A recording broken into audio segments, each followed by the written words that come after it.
Tingnan nyo itong mga view, meron na siyang mga runners. Diba? So yung isang puno na to, dahil may mga tutubo pa ulit siyang mga ilan to? 1, 2, 3, 4. So mayroong, sa isang puno, mayroon siyang tutubong 4 na panibagong puno ng gabi. Pag dumami itong mga bi, magkakaroon na tayo ng panglaing na gabi, yung dahon.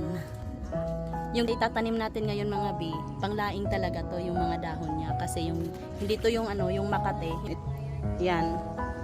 Iba yung dahon niya, hindi yan nakakain. Yung laman lang yung pwedeng kainin.